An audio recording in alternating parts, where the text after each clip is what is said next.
I discovered at an early age. I didn't think I was much good at anything. But my father did me a big favor. He had me working in all my spare time from the time I was 6, because he announced he didn't want his sons to be country club bums. He wanted us to feel grateful for everything and entitled to nothing. And for whatever reason. And when you say working, he didn't give you some cushy office job in the company. No, not particularly at age 6. I started out digging dandelions. And when I say dig dandelions, you don't pull them out.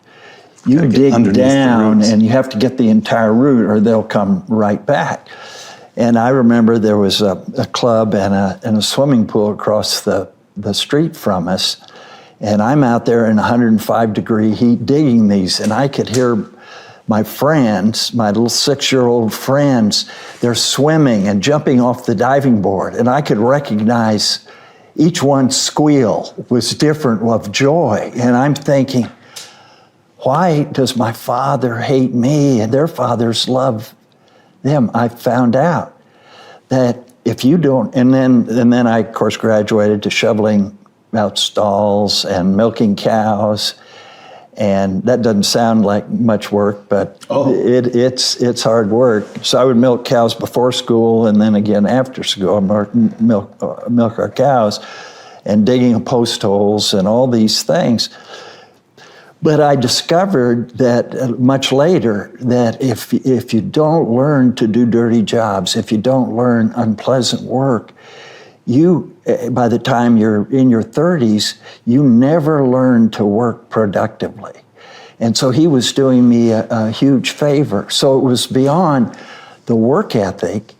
It taught you how to work productively and how to work with others in mutual benefit. For example, if a group of you are doing a dirty job, you don't try to stick it to them, make them do more, then they'll try to do it to you, and the work goes on and on.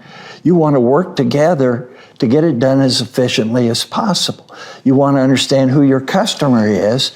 What does my customer want? What does he value? I better do this the right way or I'll have to do it again. Not be a leader to anybody more than the 2 people who work for you, but it's still a responsibility. And I think as you gain more success, however you define that, being a leader becomes more and more important. How you define success becomes more and more important. What you're able to do and the impact you're able to have becomes more and more important. Where I am in my life at this point, it means trying to accomplish things that I've dreamed about but was never in a position to try to accomplish or succeed at, and that's what I'm trying to do now. You've said that business is the ultimate sport. Yeah, it is. Explain what you mean by that. In basketball, you play 82 games plus the playoffs. You know who you're going to play. You have time to prepare. There's an off season. You get some time off. In business, you don't even know who your competition may be. Yeah. And you're competing with them 24/7, by 365, by forever.